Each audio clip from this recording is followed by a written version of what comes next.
Então, vamos começar, na paz de Deus, agradecendo a você, Vilmar, aceitar nosso convite assim de pronto, muito obrigada, você é nosso companheiro de estudos, de editora, de tudo, né? Então, muito obrigada a você e muito obrigada a todos que em ambos os planos de existência estão aqui conosco, naturalmente dirigindo-nos agora todos ao coração de Jesus, Maria, de todos os nossos amigos espirituais, particularmente, mestre querido, nós te rogamos permissão para nos vincularmos não só ao teu coração, mas também ao coração dos mentores do ICEB, representados neste momento por Deolindo Amorim e por Jorge Andréa. Essas vibrações que recebemos de paz e de luz e que rogamos na continuidade dos trabalhos, não só hoje, mas sempre, essa vibração de amor, de sustentação das atividades do nosso querido ICEB.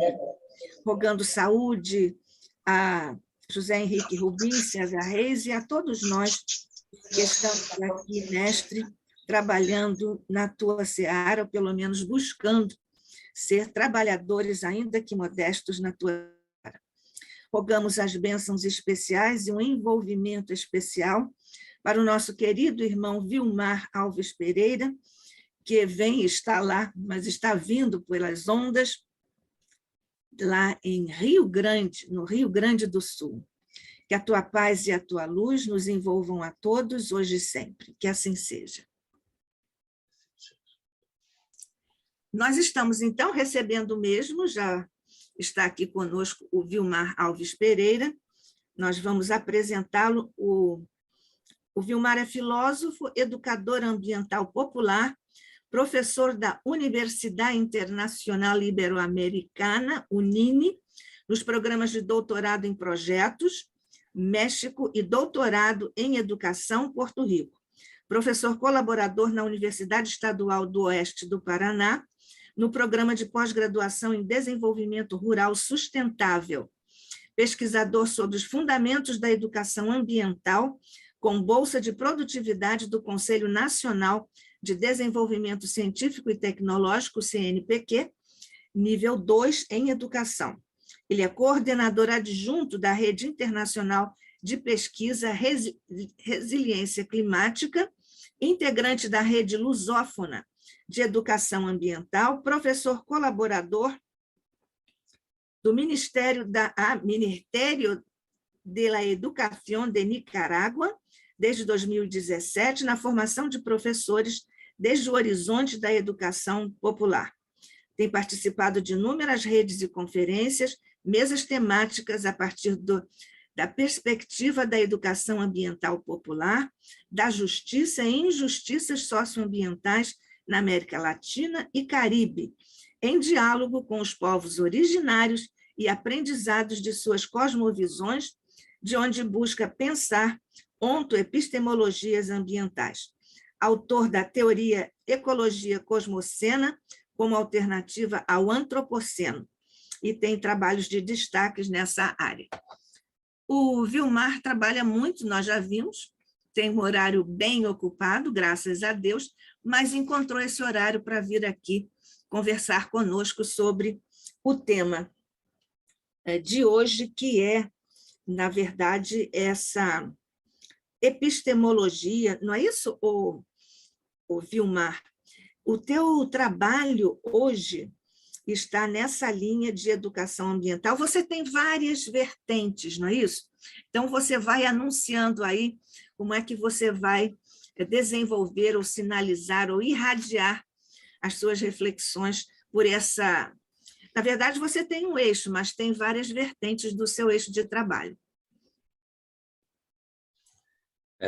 Eu saúdo a todos, todas e todes, né? É uma grande honra, uma alegria estar aqui nesse espaço. Agradeço fundamentalmente a espiritualidade amiga, que possibilita que nós consigamos nos aproximar nessa teia da vida de pessoas e de instituições, como é o caso do Instituto Cultura Espírita do Brasil. Estou muito feliz por estar aqui.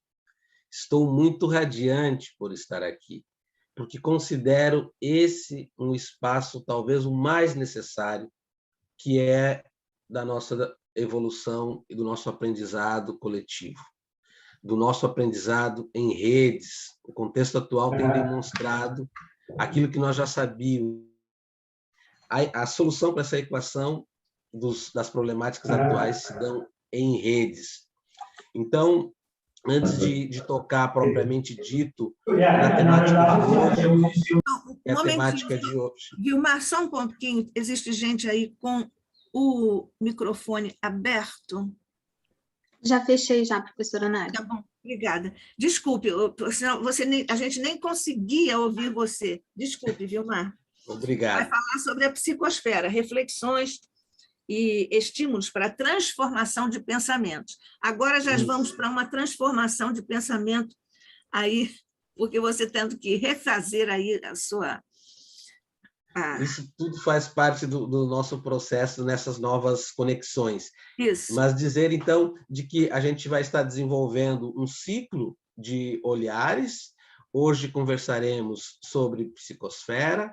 No próximo encontro, abordaremos uma temática da ciência, que é a questão do antropoceno, dentro de um olhar ambi-espiritual, porque a gente não consegue ver nada separado. No encontro posterior, estaremos conversando sobre o olhar de um novo olhar ecológico, que é o olhar da ecologia cosmocena, e no outro encontro, no quarto encontro, nós estaremos conversando sobre a fecundidade de algo chamado hermenêutica filosófica, que é mais antiga do que nós conhecemos, mas que é muito atual para a gente poder fazer a conexão e a interpretação das obras da codificação. Tudo isso relacionado sempre com a questão da doutrina, porque nós não conseguimos compreender essas questões separadas. Então, eu dizia nesse início de quanto é importante a gente estar conectado com um tema como esse, neste espaço que, para mim, é um espaço que me causa alegria e do qual eu já estou conectado a priori. Desde que conversamos com a Nádia anteriormente, com a professora Nádia, nós já estávamos conectados, porque é isso que a gente compreende. Pensar sobre a psicosfera não é algo mais fracionado, é pensar sobre questões múltiplas, conectadas e que tem muito a ver com o nosso modo de ser e de estar no mundo. Talvez a primeira inquietação que nos traz aqui, a primeira reflexão, é voltarmos ao que está lá no Livro dos Espíritos, mas o que está na gênese da filosofia grega, em especial com Sócrates, dessa necessidade do autoconhecimento, de quem somos nós, qual é a nossa capacidade de prospecção, o que nós criamos, o que nós geramos e o que nós conhecemos de nós mesmos.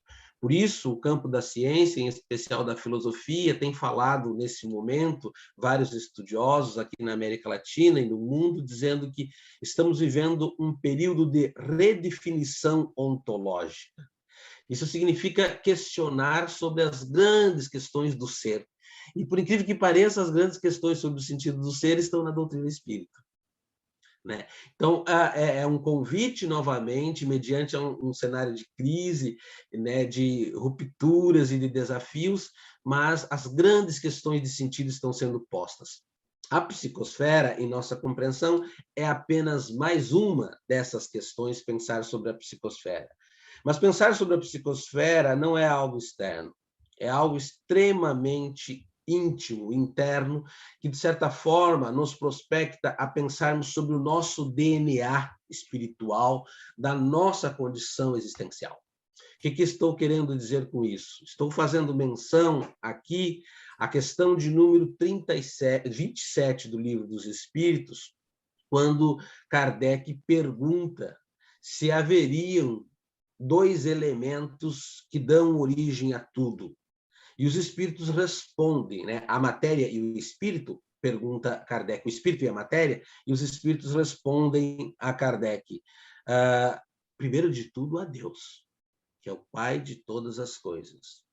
E depois há o Espírito e há a matéria. E introduz na questão 27 um terceiro elemento ali, que é o que vincula. Ele vai falar do fluido universal. O fluido universal é que permite uma conexão por a matéria ser grosseira entre o espírito e a matéria. Porque a necessidade do fluido cósmico universal, no qual todos nós estamos embebidos, se pudéssemos dizer, é o que faz essa conexão e também a transformação daquilo que o espírito opera sobre a matéria. Então, num primeiro momento, o nosso convite, quando falamos sobre psicosfera, a você que está nos acompanhando pela rede, a você que está nos acompanhando por aqui, significa uma necessidade de pensarmos sobre a nossa identidade. Segundo, de pensarmos sobre os nossos pensamentos. Parece uma tautologia, uma repetição, pensarmos sobre os nossos pensamentos, mas talvez seja isso, que a gente possa olhar para nós, para o nosso DNA, enquanto espíritos que somos, para a nossa condição existencial ontológica e para a necessidade de nos compreendermos sobre aquilo que nós produzimos, ou sobre essa força motora que tem as potencialidades criativas do espírito através do pensamento. E, nesse sentido, o convite, primeiro, é essa reflexão. É preciso que pensemos sobre os nossos pensamentos. O segundo conceito dentro dessa reflexão, ainda na esfera íntima, porque ela não é algo externo, como alguns pensam, né? Querem fazer a transição planetária dando um salto, mas o movimento se dá do individual para o coletivo, é as potencialidades do pensamento.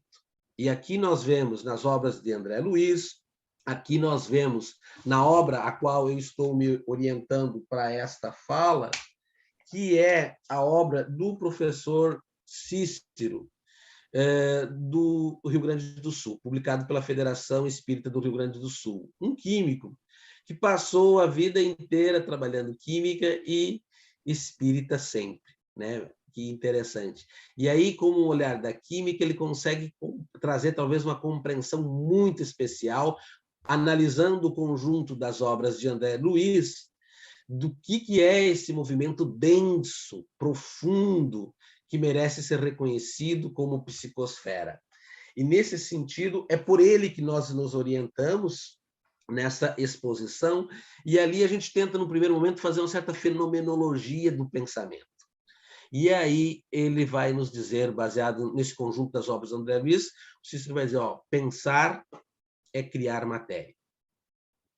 O pensamento cria a matéria. Um segundo movimento compreensivo, pensar é mobilizar a matéria. Quando nós pensamos, quando nós nos conectamos, nós já estamos nos mobilizando. A ponto de o filósofo Habermas dizer, na sua teoria da ação comunicativa, um filósofo contemporâneo, de que o pensamento cria a ação. Portanto, para quem trabalha mais na linha do pensamento, a ação dele é pensar. A doutora Nádia, por exemplo, que é filósofa, a sua ação, num primeiro momento, é pensar. Não há mais aquela separação dura do pensamento tradicional metafísico, que pensamento era separado de ação. No contexto do chamado pensamento pós-metafísico, e eu vou desenvolver isso em outro momento, a identidade desses pensamentos, é falar de que pensamento e ação estão mais conectados. E, nesse sentido espírita, pegando a vertente da questão 27 e a questão das obras de André Luiz, pensamento mobiliza a ação. Por isso, nós nos mobilizamos. Muito antes de estar aqui, eu já estava escutando a Rádio Espírita, a Rádio Rio de Janeiro, escutando os vídeos do Instituto Cultura Espírita, me conectando antes, a ponto de dizer aquilo que o Hans-Georg Gadamer diz, de que nós já estamos em diálogo com o contexto, mesmo não estando nele, porque nós estabelecemos isso pelo pensamento. Isso, mais para adiante, eu vou trazer de que nós, de certa forma, realizamos muito pouco ainda essa conexão. Talvez porque a gente não pense sobre os nossos pensamentos, mas as potencialidades são muitas. Pensamento, como nós já sabemos, utilizamos isso muito na doutrina espírita, o pensamento gera energia. Nosso pensamento é uma fonte produtora de energia. A energia que é gerada pelo pensamento, diz o Cícero, e André Luiza disse lá, gera matéria. Então, o espírito é criador da matéria. E tendo nesse interlúdio entre espírito e matéria a compreensão de que estamos embebidos no fluido cósmico universal. Isso é interessante para a gente se dar conta das potencialidades criativas que nós temos, daquilo que nós fazemos com a vida que nós estamos vivendo, a ponto de Emmanuel dizer em Pensamento e Vida que a vida que nós temos, a vida que eu vivo, é a vida que eu procuro. E a gente pode começar, não, para aí. Isso não foi, isso não estou querendo, por que estou vivendo essa vida? Muitas vezes, mas isso eu não quis. E aí, Emmanuel vai esclarecer nesse livrinho Pensamento e Vida, que é pelos pensamentos. Aquilo que nos atravessa hoje é resultado ou de questões pretéritas, como diz o Evangelho segundo o Espiritismo, ou de questões da existência atual. E como se chega a essa condição ontológica existencial? Pelos pensamentos. Por isso não existe, de certa forma, aquele espontaneísmo, e não existe também algo fortuito e gratuito. Não.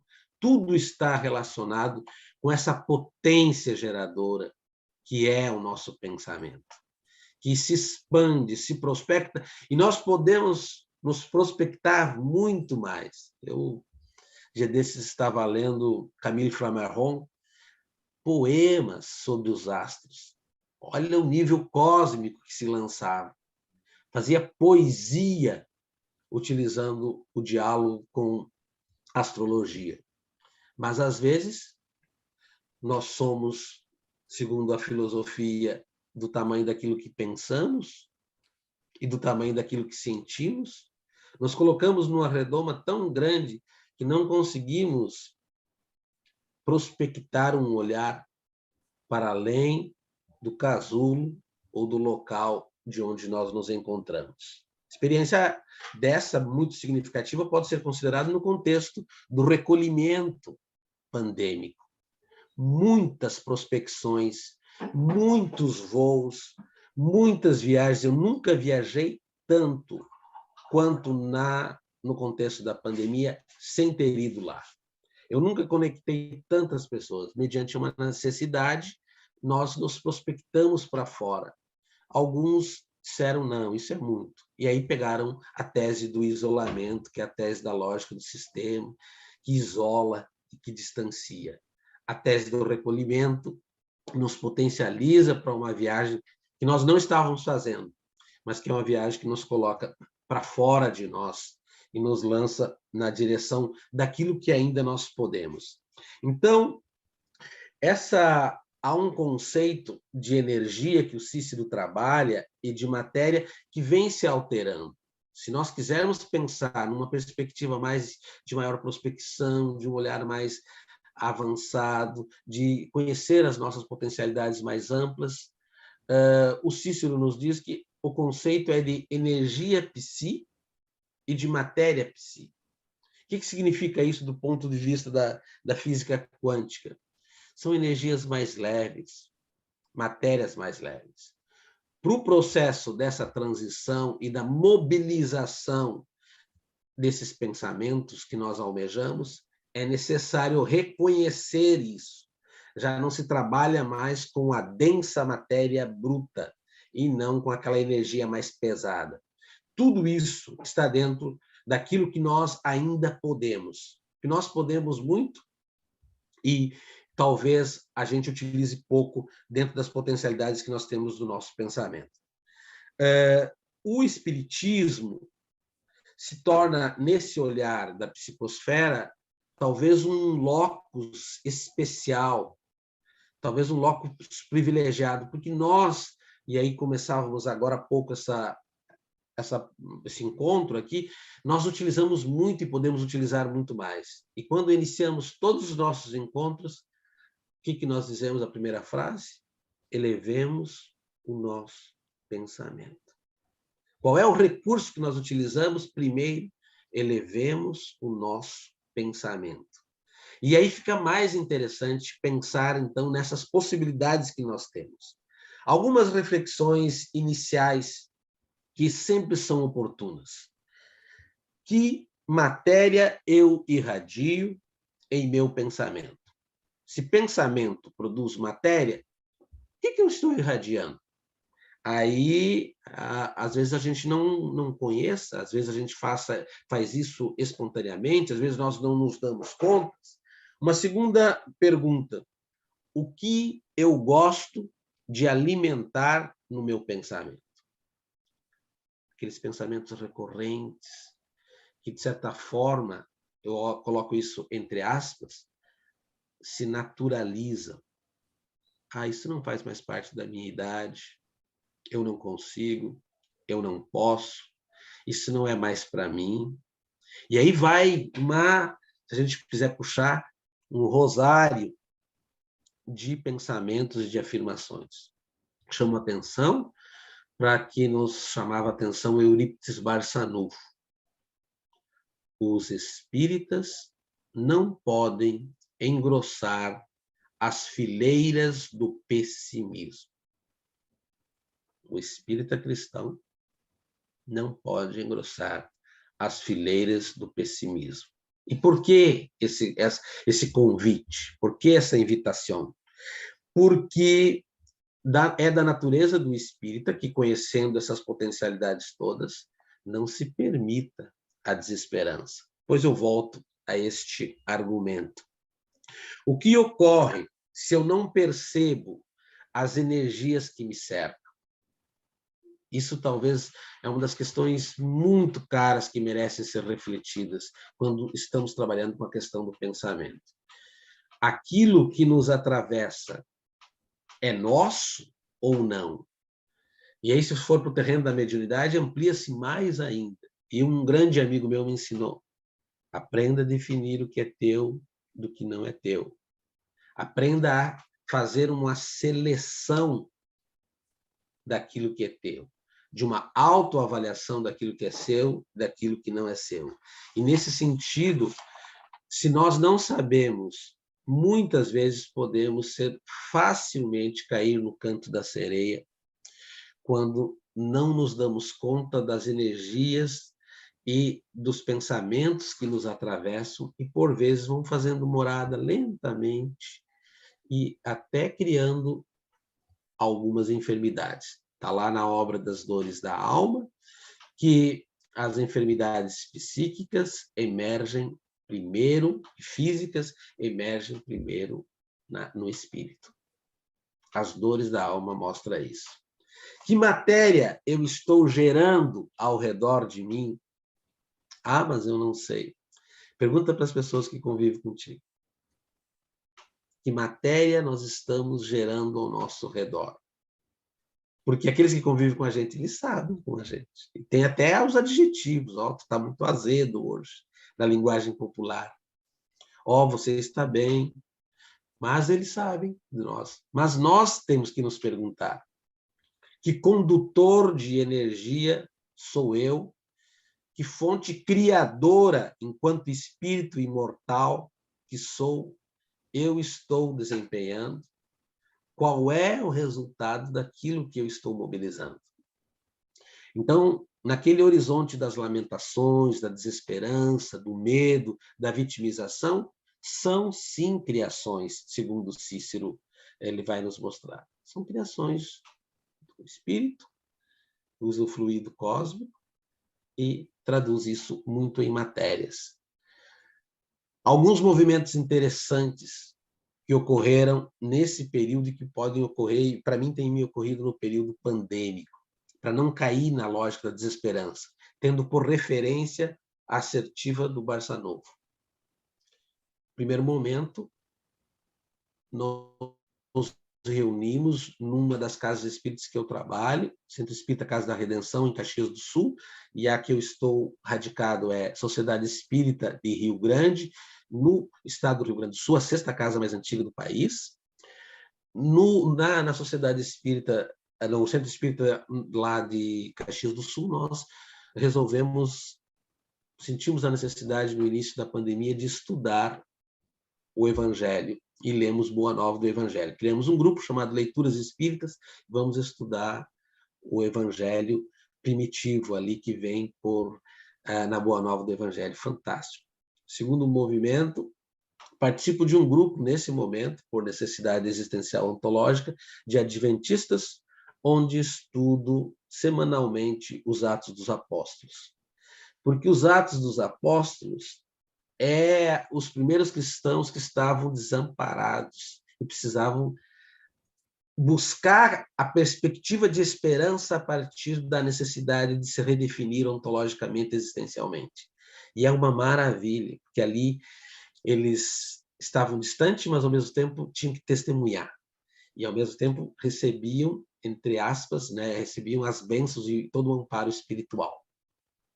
Então, ali tem um movimento interessante de redefinição e de força.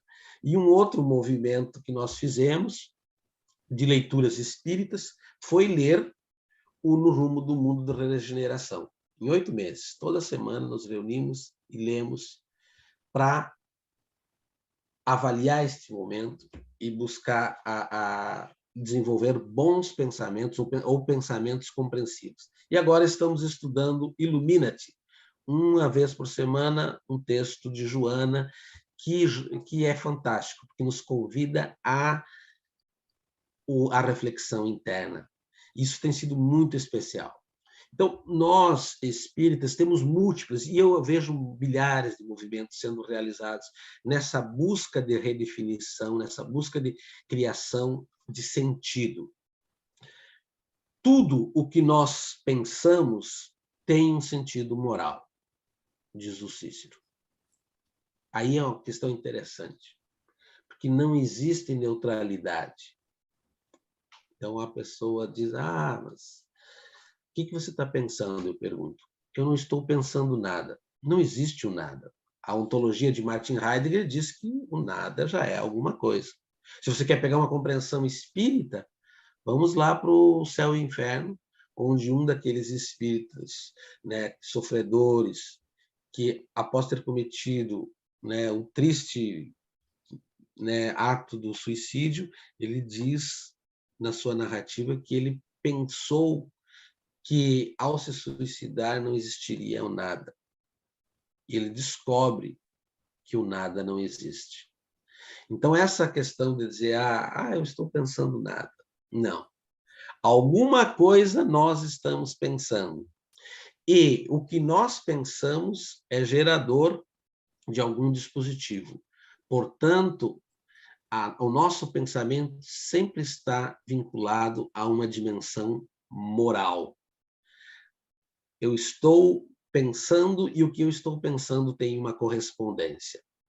Portanto, isso pode ser avaliado tanto na perspectiva da busca de pensar a questão dessa energia que é gerada, tanto nas obras como nós vemos a questão de que a luz é também energia e que também as sombras também são resultados de densas energias. As obras estão fartas, demonstrando de que são somatizações de pensamentos e de estados perispirituais.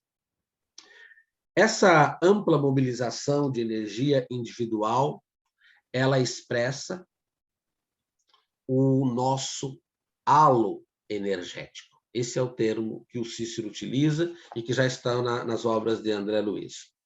O nosso halo energético ele é resultado das confluências desses amplos movimentos, às vezes muito silenciosos, que a gente não pensa sobre eles, que ocorrem cotidianamente em nós. E o nosso halo energético, alguns traduzem por aura. filosofia traduzia isso por aura, algumas religiões também trabalham pela questão de aura, mas, de certa forma, é a expressão de um campo de forças.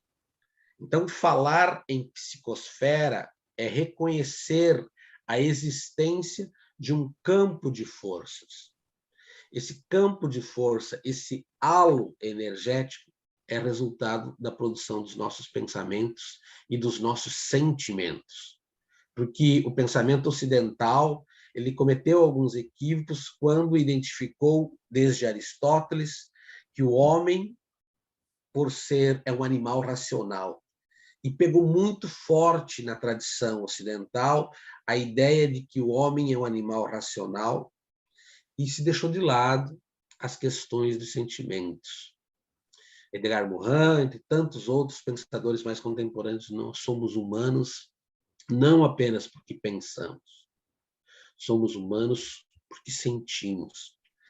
Então, essa confluência entre os pensamentos e os sentimentos de cada um no seu mundo íntimo é que gera esse halo energético e que é essa potência dessa força e desse campo que nós denominamos de psicosfera. Interessante destacar que a soma destas questões individuais que geram a psicosfera do planeta, ou a psicosfera, se a gente puder dizer aqui, do universo. Então, eu não trabalho com a ideia de psicosfera como meio ambiente espiritual, que alguns trabalham e reconheço e respeito profundamente. Eu trabalho com a ideia de psicosfera do ambiente inteiro, porque o meio ambiente fraciona. A psicosfera do ambiente inteiro reconhece as conexões múltiplas nessa teia da vida, do Capra, no ponto de mutação, e nessas conexões mais amplas possíveis. Por isso, não é meio, é uma psicosfera do ambiente inteiro. Olha o que nos diz o nosso amigo Cícero Teixeira. Que as pessoas que possuem bons sentimentos, pessoas altruístas, pessoas otimistas, pessoas fraternas, pessoas com vontade de cooperar, elas apresentam uma psicosfera brilhante. E ele vai além, luminosa. Pessoas predispostas à prática do bem, pessoas abertas, elas apresentam uma psicosfera brilhante, e ele vai além, luminosa. E essas pessoas, elas irradiam, né, ao seu redor, devido a esse campo, a esse halo energético, forças benéficas. Só dizer, mas isso eu já sei há muito tempo. Mas ele está dizendo isso pelo olhar físico-químico, da produção de energias. Por isso que eu sou filósofo, não tenho conhecimento técnico que ele diz aqui, pelo olhar físico-químico dessas mobilizações, da alteração daquilo que nós sabemos, lá no Livro dos Médiuns, mas da alteração fluídica, do padrão vibratório. Isso é produção. Isso não é espontaneísmo. Pessoas que estão dispostas a isso e que estão nesse horizonte trazem forças benéficas em seu raio de ação social. É por isso que eu estou aqui. Eu fui contagiado pela voz da Nádia lá atrás, 4, 5 anos atrás, num telefonema, um convite afetivo, fraterno, dizendo, olha, não te conheço fisicamente, li alguma coisa aqui, que tal a gente conversar mais sobre isso? A forma como que nós somos acessados na nossa alma se dá pelo padrão mobilizado nesses encontros, naquilo que nós mobilizamos. Por isso as pessoas dizem, ninguém dá aquilo que não tem, no linguajar comum, popular. Mas é isso que acontece. São as conexões, por isso que cada vez reforça mais a tese do não acaso. Nós nos encontramos por algum motivo. Nós conectamos pessoas Tenho vivido experiências fantásticas nesse período da pandemia.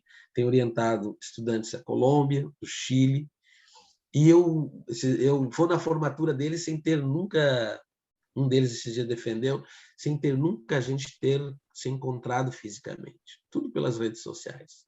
Trabalho intenso, encontro semanal, e se gera valores, e se gera trabalhos, compromissos, e nós estamos conectados à distância sem sair de casa.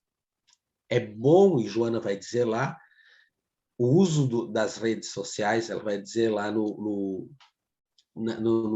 livro dela lá, Entrega-te a Deus, ele pode ser altamente nocivo, se não for bem direcionado, mas pode ser potencialmente produtivo para estabelecimento de redes e tantas outras coisas que a gente já sabe. Então, esse movimento positivo ocorre com pessoas que transformam o seu raio de ação social. Começa, às vezes, pelo celular, e aí vai se expandindo. Pensem na psicosfera do Instituto Cultura Espírita do Brasil. As pessoas que já alcançou, através das suas produções, através das suas palestras, através das suas atividades, as pessoas que são acessadas. Né? Caibar vai dizer lá que é um ponto de luz, como o nosso lar pode ser um ponto de luz, como a casa espírita é um ponto de luz. Pessoas pessimistas, descrentes, invejosas, maldicentes, orgulhosas, egoístas, passionais, violentas, apresentam uma psicosfera opaca, densa, de colorido pastoso. Olha a produção aí. E elas irradiam ao seu redor forças deprimentes, de baixo teor vibratório. E aonde essas pessoas vão, segundo o Cícero, o professor Cícero, elas criam perturbação em núcleos. Por isso que às vezes a gente diz, mas tem um que está desajustado, que está no momento existencial. No lar, contagia o lar. Porque, por isso a necessidade da gente criar os antídotos aí. Porque isso faz parte da sua condição ontológica, existencial, espiritual, que não é separado. Somos um todo. A psicosfera humana reflete o estado mental, psicológico, afetivo de cada ser humano, formando esse campo energético ao redor de nós mesmos, o intercâmbio com o ambiente inteiro que nós interagimos. Olha as potencialidades criativas que nós temos, as potencialidades prospectivas que nós temos. Por isso que eu falava do Camille Flammarion, eles estavam numa outra dimensão. Mas eu não sou Camille Flammarion, mas eles se permitiram se conectar cosmicamente.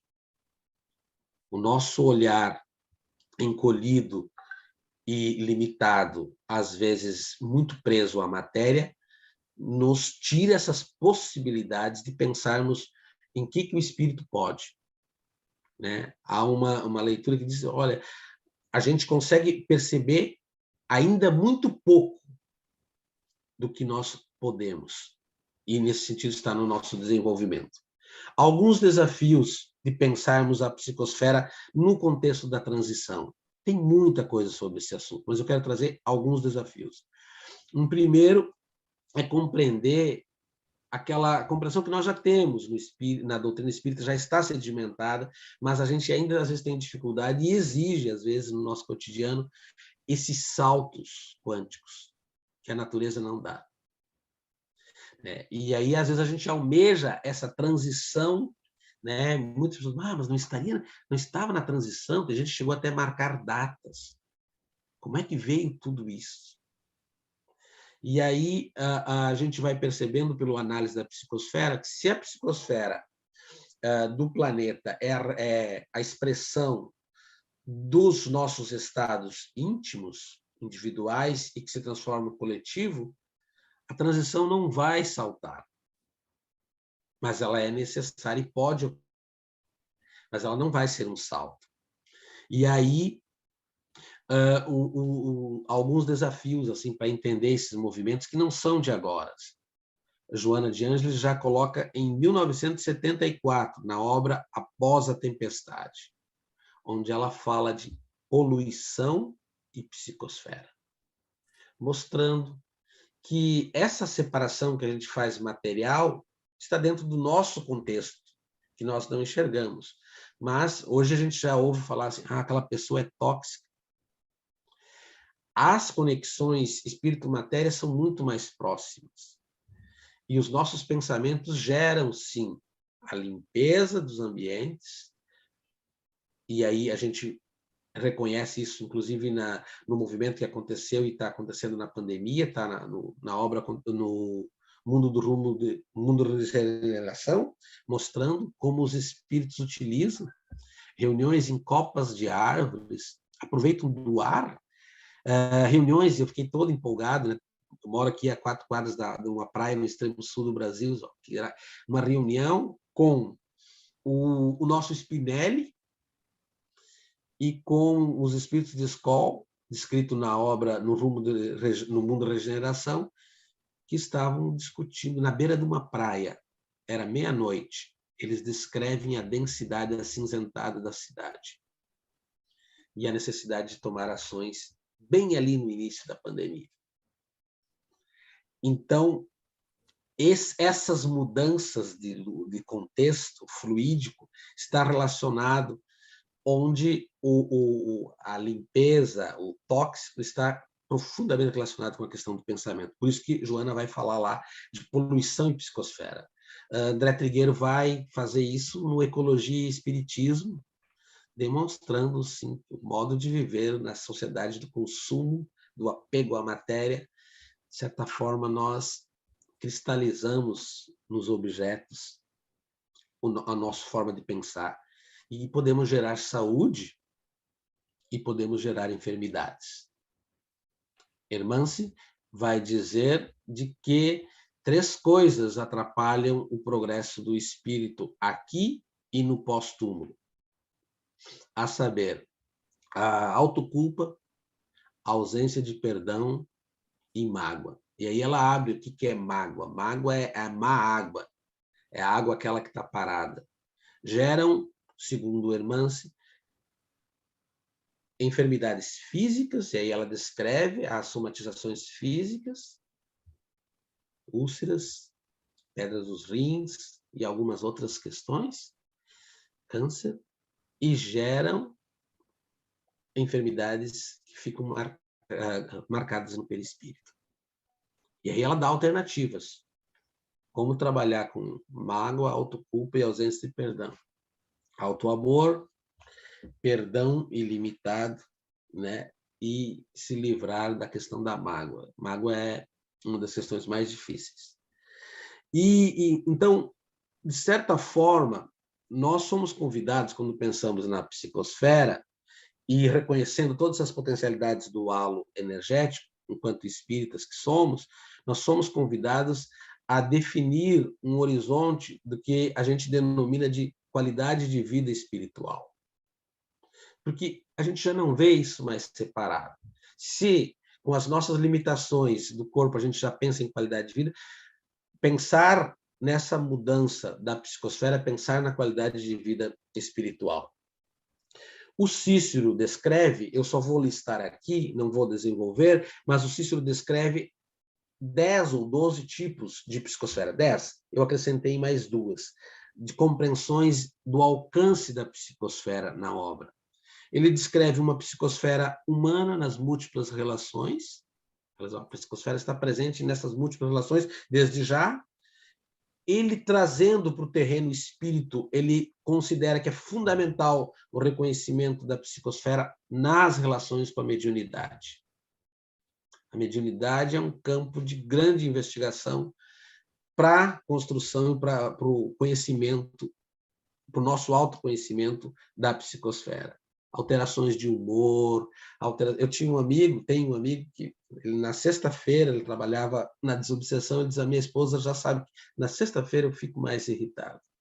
E nós já oramos desde cedo, que era o trabalho que ele realiza ainda hoje. Então, todo esse campo amplo, que eu não vou tratar aqui, da mediunidade, tem que reconhecer a dimensão da psicosfera. Nas relações, uma outra forma que ela se expressa, a terceira, é nas relações de simbiose e parasitismo. Fundamental pensar a psicosfera nessas relações. Cícero também diz, no quarto tipo, nos processos de autoobsessão. Pensar a psicosfera nos processos de autoobsessão é fundamental, porque é muito pensamento envolvido ali, a ponto de que, às vezes, a gente já não estou pensando, mas muitas vezes a gente permite também que outros pensem por nós, né? Sabendo da intervenção dos espíritos na nossa vida, assim quando a gente permite. Descreve brilhantemente na obra a psicosfera da oração, na oração. E aqui eu me lembrei, né, de Eulália, lá no nosso lar, quando ela faz aquela prece por aqueles irmãos que estão como se fosse num pântano, e ela começa a orar, dizendo: espiritualidade amiga, tenha misericórdia, porque nós também um dia ali estivemos.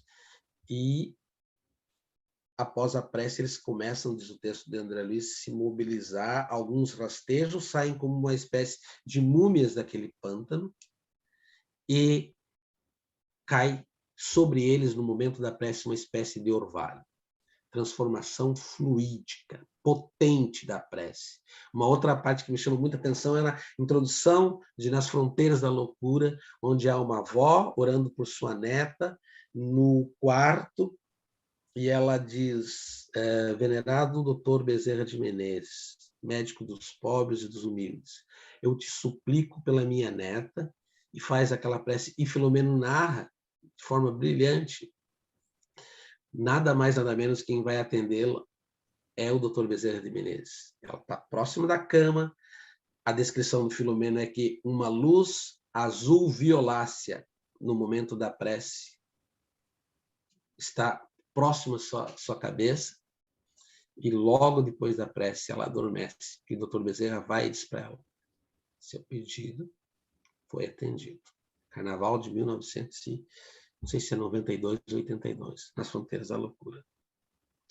Então, a oração tem essa potencialidade de transformar a psicosfera, de alcançar irmãos aqui e acolá.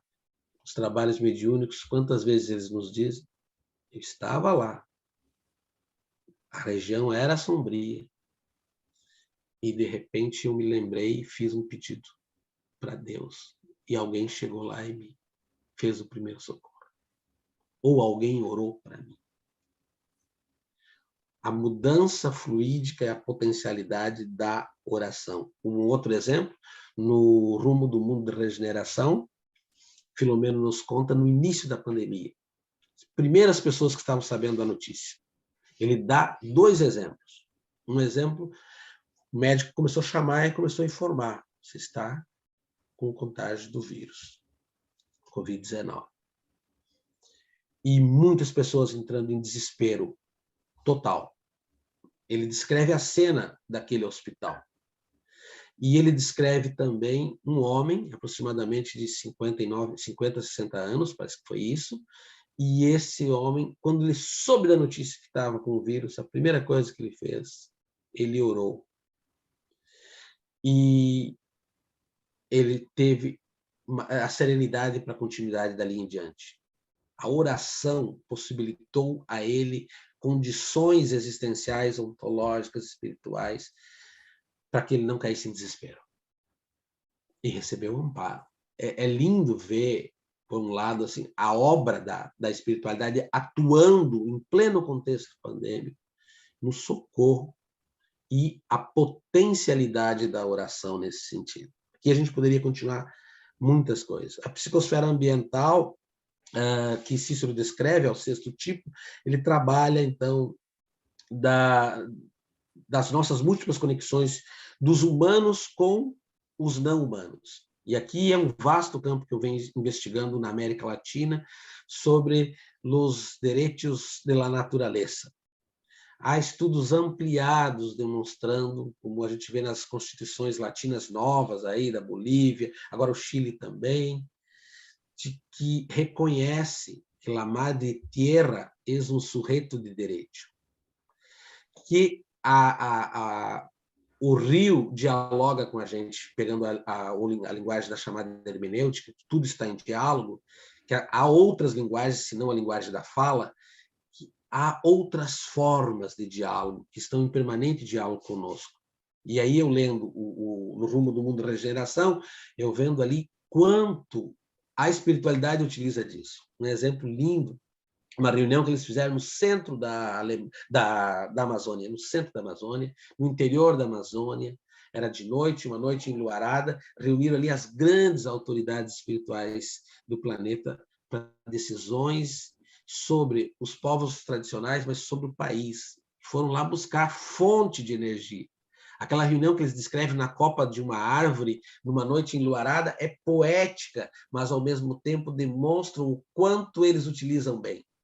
E a gente, às vezes, tem tudo perto e não utiliza isso do ponto de vista de que não há mais aquela separação humanidade e natureza nas compreensões socioambientais que nós temos. Tudo está conectado. Portanto, essa é uma questão que a gente quer avançar nos encontros posteriores.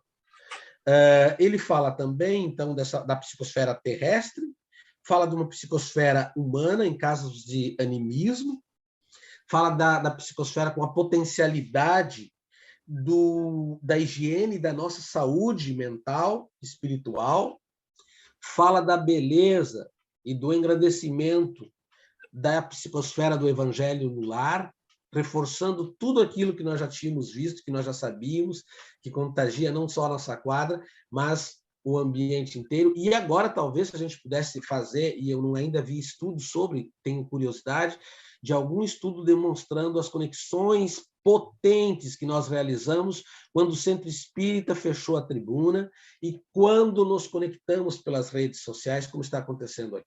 Eu tenho tido experiências maravilhosas. Todo mês eu vou a Nova York sem ter saído de casa. Na pandemia, um grupo de espíritas que moram nos Estados Unidos, brasileiros, me convidaram a integrar o grupo, se chama Conversa Fraterna, e é uma maravilha, relações extrafronteiriças, que nós nos conectamos e você sente. Toda quarta-feira eu tenho das 7 às 7h30 a mediação de um grupo que é o Evangelho no Lar. Nossa casa criou isso como dispositivo durante a pandemia. A Sociedade Espírita Kardecista criou esse dispositivo. E está sendo interessante porque, mesmo agora, voltando, as pessoas querem continuar. Nós temos gente do Rio de Janeiro que participa. É um grupo pequeno, 14 a 15 pessoas. Mas toda semana nós abrimos o Evangelho, comentamos o Evangelho e fazemos uma prece forte.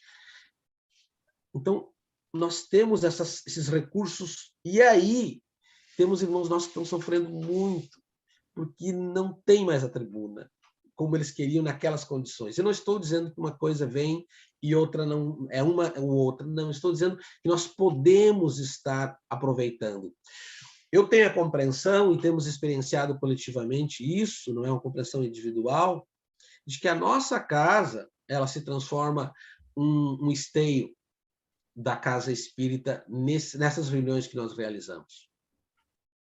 Eu estou falando aqui da obra Dimensões Espirituais da Casa Espírita de Sueli Caldas Schubert, que demonstra para além das edificações materiais. Então, nós sustentamos os nossos trabalhos e nos mantivemos nesse período pelas edificações espirituais, e que bom que o meu lar, que o teu lar, que o nosso lar conseguiu ser um esteiozinho, que o Instituto Cultura Espírita do Brasil é um grande esteio que continuou retroalimentando as ações, porque assim nós entendemos que essa conexão não para. Se a gente para, é pela nossa limitação do olhar apenas material, e aí a gente fica ainda implorando, mas não vai ter o passe, porque nós, às vezes, ritualizamos alguma situação. Não que o passe não seja importante, ele é fundamental, mas a gente tem que aproveitar essas potencialidades outras para se manter nessas conexões.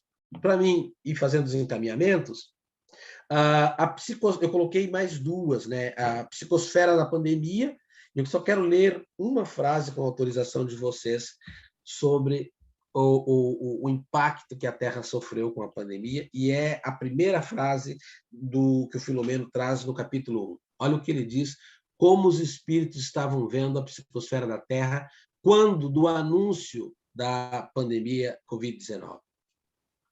Peço licença, abro aspas. De nossa comunidade, olhávamos o planeta terrestre que lentamente se envolvia, e aí olha a atenção, em volumosa cortina de sombras. O planeta estava se envolvendo numa volumosa cortina de sombras. E aí ele continua, segunda frase, sabíamos que aquele adensar de fluidos sombrios era o resultado da emissão mental e doentia dos seus habitantes. Mas aí você pode me dizer, Vilmar, você falou tudo isso e a gente vai ficar nesse diagnóstico do pessimismo e da desesperança? Não. O espírita cristão é um portador de esperança. É um portador de um novo porvir. Nós temos que retroalimentar a esperança. Se você for ler nas obras pedagógicas, tem uma obra fantástica aí que se chama Pedagogia da Esperança. E eu fui ler o que é.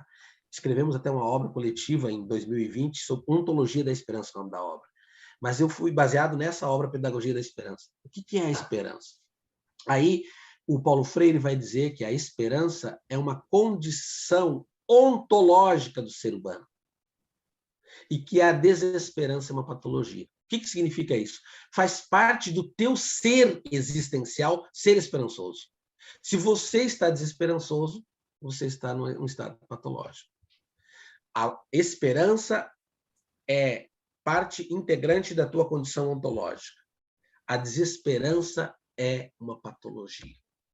E aí, a gente tem feito alguns movimentos no sentido de pensar uma ontologia da esperança, porque nós, cristãos, espíritas, educadores, e tudo que nós somos nessa nossa teia da vida, devemos ser portadores de esperança. E aí, como notícia dessa esperança, eu queria apenas destacar a introdução do Nas Fronteiras da Nova Era, de Sueli. Querido Sueli organizou essa obra, e ali ele é fantástico, né? Eu estava relendo ontem sobre isso, pensando nesse momento aqui, mas existem muitas coisas boas. Eu vou só, a título de me encaminhar, porque eu quero realizar a escutatória, né? Descobri com o Paulo Freire que não é falando que a gente aprende, mas é escutando. Né? Se não aprende falando, aprende escutando. Eu queria destacar uma reunião que Filomeno narra nessa obra aqui. A reunião acontece na espiritualidade, num lugar, num auditório que cabia em torno de 2.000 pessoas, em espírito. Ali, chegado nesse auditório, nas fronteiras de uma nova era, um espírito, eles começaram a ver, montou-se a mesa para as autoridades, e tinha 2 entidades ao lado de 2 tubos, como se fossem 2 cubos numa altura de uma pessoa. E esses cubos eram luminosos, segundo a narrativa do Filomeno. Logo depois da prece, se materializou de um desses tubos, Órion, um espírito Órion da constelação Órion. E aí o diálogo fica muito interessante, porque como é que um espírito humano, um espírito Órion de uma outra constelação, vem para cá ele diz que ele é um pouco mais alto, vem numa condição de humana. E aí vai dizer que a forma humana é a forma de todos os espíritos. Só se expressa de forma diferente, assim, mas a forma humana. Mas o que eu queria sumarizar aqui desse encontro? O Órion vai falar do momento novo que a Terra estava atravessando, da necessidade da transição, e o Órion vai dizer de que a espiritualidade está utilizando de espíritos de outras constelações para a transição, porque eles têm menos apego do que nós. E eles estão aqui para nos ajudar, e aí fez todo o anúncio da quantidade de espíritos que virão para reencarnar, aquela história que nós já conhecemos da transição planetária, espíritos que vêm para ajudar nesse progresso, Essa é a boa notícia. E aí ele fala de que a Terra, aquilo que André Luiz já tinha falado lá atrás, estará vivenciando um processo da construção de uma nova genética espiritual. Essa nova genética espiritual, ela é demarcada por várias dimensões, entre elas pela capacidade de amor. E vai anunciando, então, o amor como a abertura de frestas e brechas aí para a transição que se anuncia. É muito importante, eu convido você a realizar essa leitura, porque ali o Orion vai dando detalhes de como a transição já está em curso e de como a Terra está criando essas condições, a psicosfera da Terra está criando essas condições para que ocorra esse processo. Ele diz, a fim de alcançarmos uma nova genética espiritual no planeta pela via do amor. É maravilhoso ver os movimentos que estão acontecendo e vai dizer aquilo que nós já sabemos, mas que é muito importante frisar, de que nós não estamos sós, não estamos à deriva e de que o movimento está em curso nessa mudança da psicosfera. Aqui no mundo do rumo da regeneração, no rumo do mundo da regeneração, vai trazer o trabalho denso da espiritualidade em limpezas, em transferências, inclusive de alguns espíritos que não abdicaram, não escolheram, tiveram todas as chances de escolher a evolução, mas não quiseram aceitar o convite, e vai colocar todo o ataque aos trabalhadores espíritas de múltiplos setores, o que eles chamam lá de cristãos, os novos cristãos, mas vai colocar também de que um processo de limpeza e higienização do planeta, no sentido de dizer, aqui estamos nos preparando para a abertura da esfera do amor. Então, quando a gente fala em energia psi, em matéria psi, em potencialidades espirituais, é disso que nós estamos falando. Nós estamos falando das condições que nós temos, homens e mulheres, espíritos imortais, de poder prospectar agora o nosso amanhã. E, nesse sentido, eu gostaria de encaminhar para esse encerramento, dizendo de quanto é importante a gente reconhecer quem somos nós, o que nós pensamos, o que nós geramos, o que nós interferimos. E, nesse movimento de busca do nosso conhecimento, também pensarmos nas possibilidades de maior expansão, de maior possibilidades de futuro, né, que já deve ser começado agora. Então, por isso eu vejo essa doutrina muito esperançosa, realimenta a nossa condição existencial. E eu gostaria, nesse momento, de agradecer a espiritualidade maior pela oportunidade e pedir que os bons amigos espirituais que estão nos acompanhando nos intuam cada vez mais a abertura das possibilidades que nós temos de ser mais. Que os espíritos amigos nos ajudem à efetivação de uma nova condição ontológica, existencial, na direção do amor. Que o Senhor de bênçãos nos abençoe, que o Deus de luz nos ilumine, que a árvore da vida de cada um continue dando bons e abençoados frutos, e que os ventos dos céus soprem sobre cada um e cada uma de nós. Que assim seja.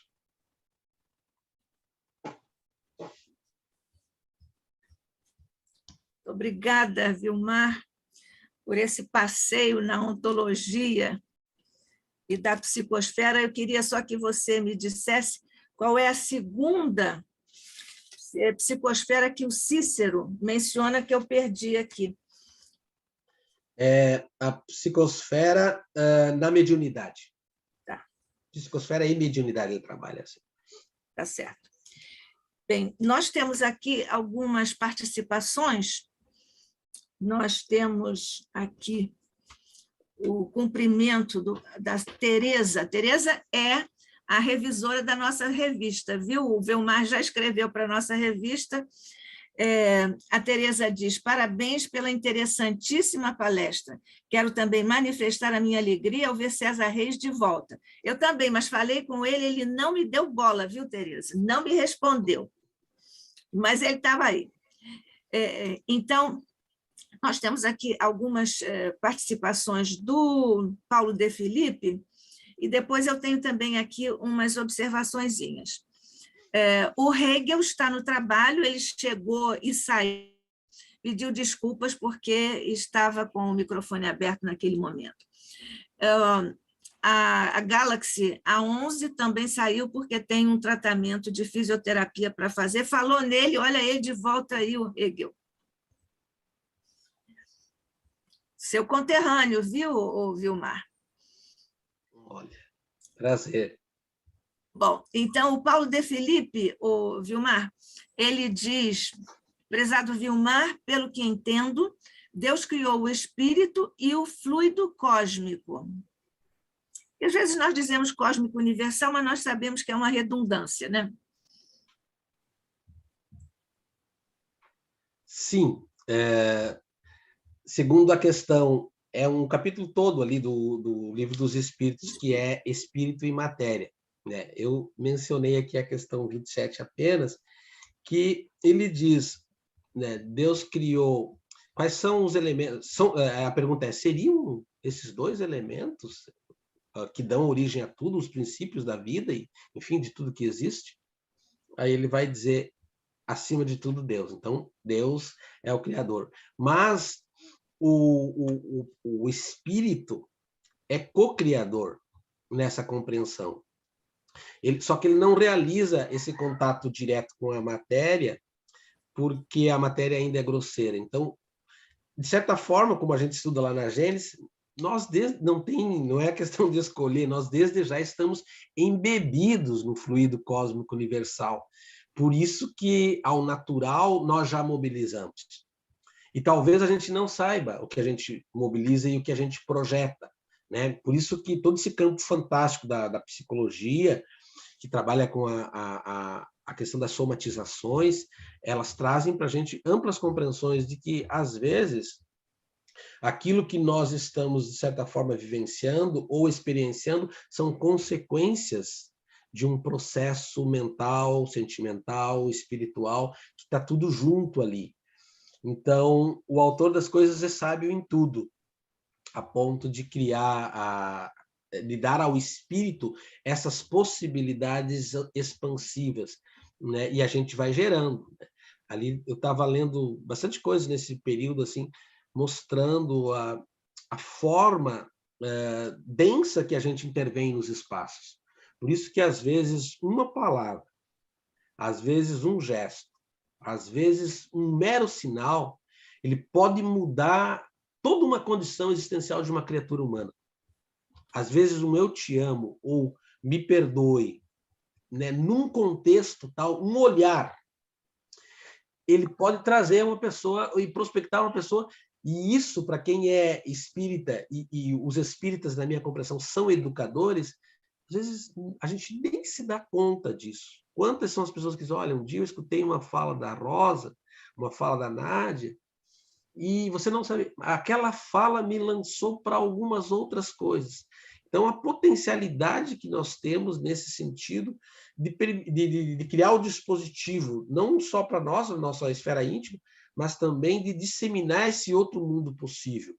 É nesse sentido do convite que o Cícero faz, que a gente se dê conta mais do que isso. Ao invés da gente ficar com aquelas frases assim, que a gente vai, de certa forma, condensando, de repetir as mesmas, aquelas frases fatalistas que são, de certa forma, amarras ou armadilhas, tanto no ponto de vista de saúde, tanto no ponto de vista da evolução espiritual, tanto no ponto de vista epistemológico. E aí eu quero dizer é quando a pessoa não quer aceitar ou se abrir para novos conhecimentos, né? O Kardec nos colocou a doutrina que ela seria atualizada, mas a gente tem encontrado dificuldades, inclusive no nosso movimento, de algumas pessoas de permitir isso. Eu não estou falando de simplificações, mas de reconhecer que a ciência que ela veio, ela foi criar todo esse construto científico, filosófico, né, e religioso da doutrina, ele dá possibilidades múltiplas. Talvez a gente ainda não se dê conta do quanto ainda a gente pode mais, né? Às vezes, nas situações de problemas, como na pandemia, a gente já se lançou. E isso não significa que a gente não tenha que conservar as boas experiências, mas também estar aberto para esses processos, não como modismos, mas como possibilidades de ser mais. Isso se chama vocação ontológica. Nós temos condição de ser mais. O ser mais o quê? Ser mais humano, ser mais pessoa, ser mais... Enfim, ser mais enquanto espíritos, né? Enfim, é a nossa transcendência estando imanentes. Perfeito. Então, seguimos, é mais uma participação do Paulo de Felipe. Ele diz, Vilmar, o espírito, pelo pensamento e vontade, transforma o fluido cósmico em matéria, massa, tempo, energias, certo? Só para confirmar, para confirmar. Aí ele continua aqui, faz uma outra observação. É recorrente, quando tratamos dessa questão, perguntar: o universo material que conhecemos foi criado por Deus ou foi com sua permissão que espíritos gloriosos o criaram? É uma boa questão. A primeira questão que eu queria fazer reflexão é sobre a vontade, né? Às Sim. vezes a gente não se dá conta da potencialidade da vontade. A vontade é um dispositivo para tudo, tá? No Evangelho, está na obra, no Livro dos Espíritos, de que... Está em Leon Denis. Leon Denis, eles percebem isso e percebem a nossa vontade sincera de fazer o bem, por isso que você nunca realiza uma prece sincera sozinho. Você chama para ti o concurso dos bons amigos espirituais. Então, a vontade é uma potencialidade enorme. Essa questão sobre se é o espírito que cria, ou é Deus que cria, se é o espírito reencarnado que cria, eu vejo que é uma conjunção. Porque se Deus é o criador e autor de todas as coisas, e ele deu essa possibilidade a espíritos... Eu vou pegar aqui apenas um exemplo, lá no A Caminho da Luz. Existe uma comunidade de espíritos puros, encarregados pelo governo do universo. Eu fico, às vezes, me paro imaginando o que é essa comunidade de espíritos puros que Emmanuel descreve, tem sobre si a responsabilidade do domínio, da organização e da gestão do universo. Dentre esses espíritos, diz Emmanuel, um deles é Jesus, que se ocupa com o governo, foi designado para o governo do planeta Terra. Então, e aí lá vai demonstrando até como a Terra vai se formar, vai se desacoplar da nebulosa solar, todo aquele processo de criação do planeta. Então eu fico pensando assim, o autor das coisas sabe tudo que faz e criou as potencialidades. E aí sim, os intermediários nesse processo, ou de grande envergadura, são missionários, são obreiros da efetivação do Pai Maior, né? Mas sempre eu vejo isso com a permissão, né? Eu estou falando aqui desses gestores do universo, não estou falando aqui de alguém que vai inventar, né? Ainda que a gente saiba que a gente pode criar, mas desses que têm sobre si o governo do universo e que sim podem, né, interferir nisso aqui para a mudança. Não é à toa que a presença luminosa do Nazareno ela muda toda a psicosfera do planeta. Às vezes eu fico me pegando assim, meu Deus, o que significou para um espírito puro da envergadura de Jesus vir aqui nas nossas condições, onde a gente estava rastejando e ainda estamos, e ele vem, né?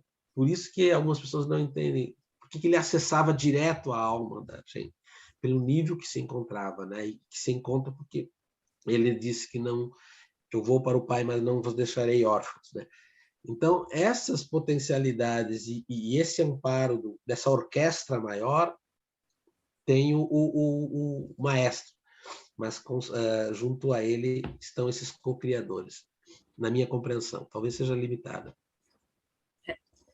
O Paulo de Felipe continua. Esse universo teve início, Big Bang, e terá um fim, evidenciando não ser obra de Deus, pois tudo por ele criado não tem fim, certo? Que esse universo não tem, foi criado por Deus, mas ou foi criado pela teoria do Big Bang? Como é que ele traz? Eu vou repetir. Esse universo teve um início, o Big Bang, e terá um fim, evidenciando não ser obra de Deus, pois tudo por ele criado não tem fim, certo? É uma boa pergunta.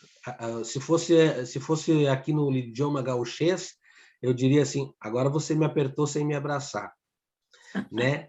Que é uma expressão idiomática do gaúcho para dizer, ó, eu não tenho as condições, mas eu não consigo ver nessa ótica de fim.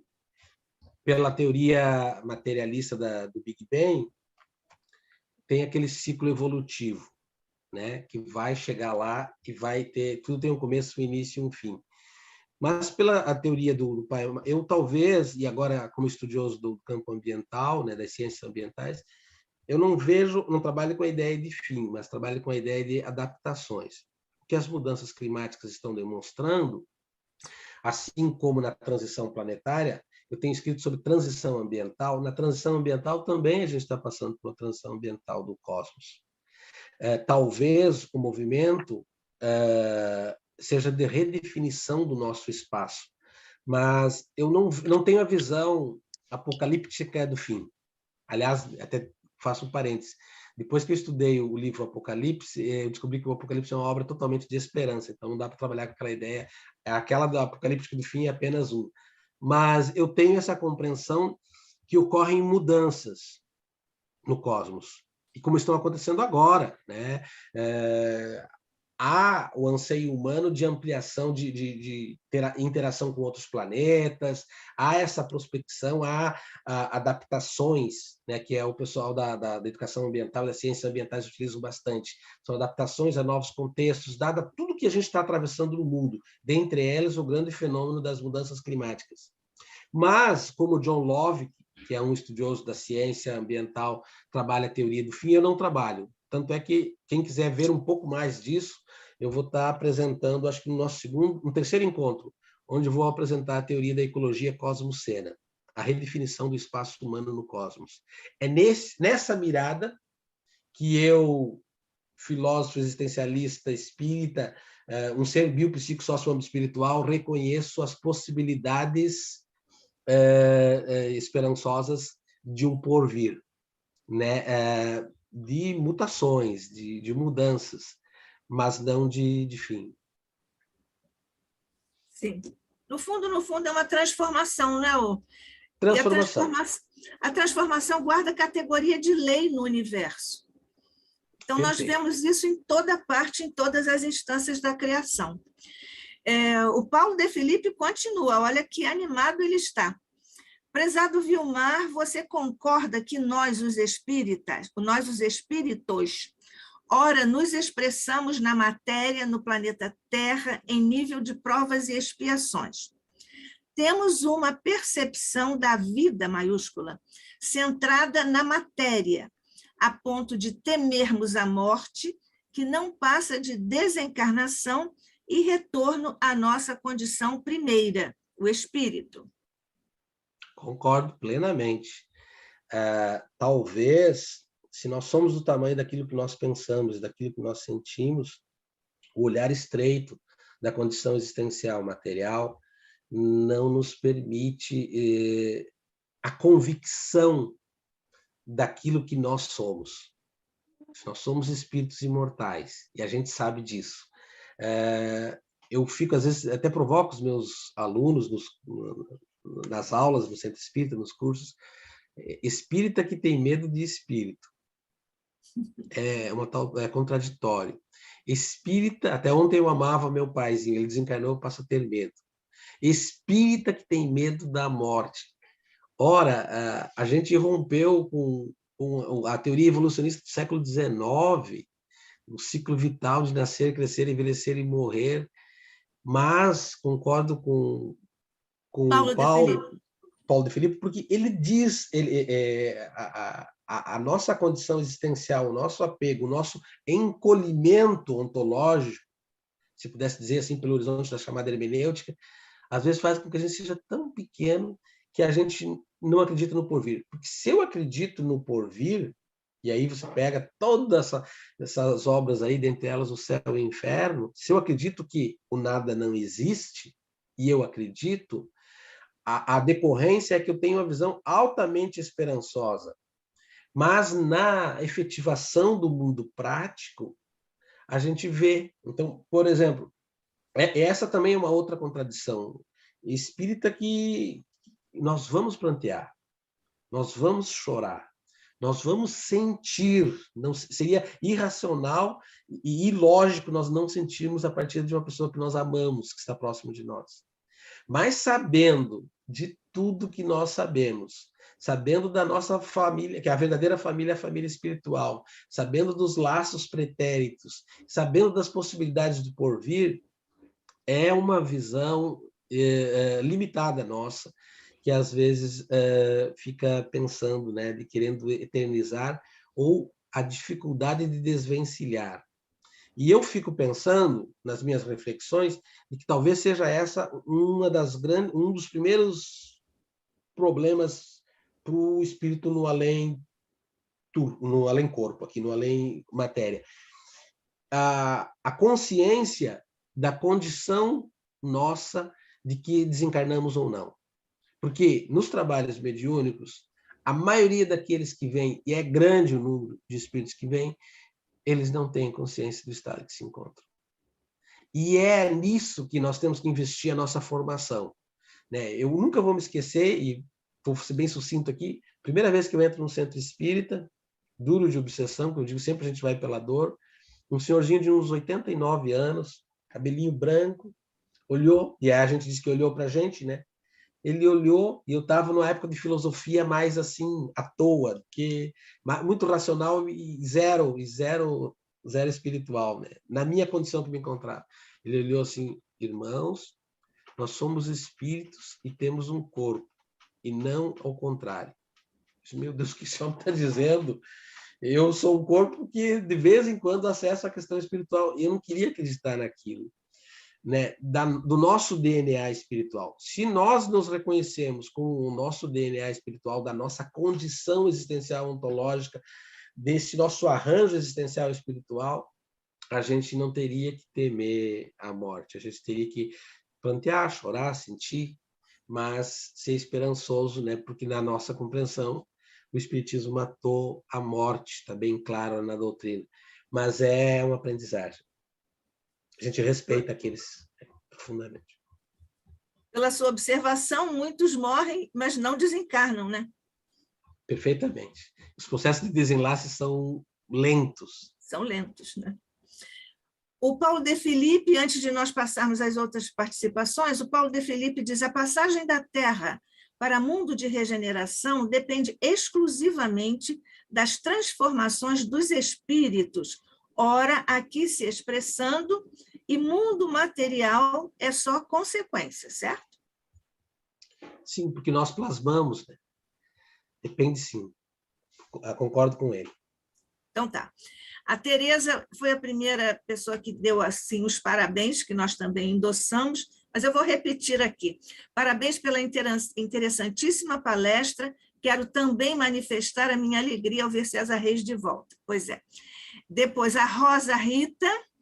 Excelente atualização. Muito obrigada, Rosa e Luiz. Luiz o Martins é o companheiro, amigo, marido da Rosa, que está ali também sempre conosco.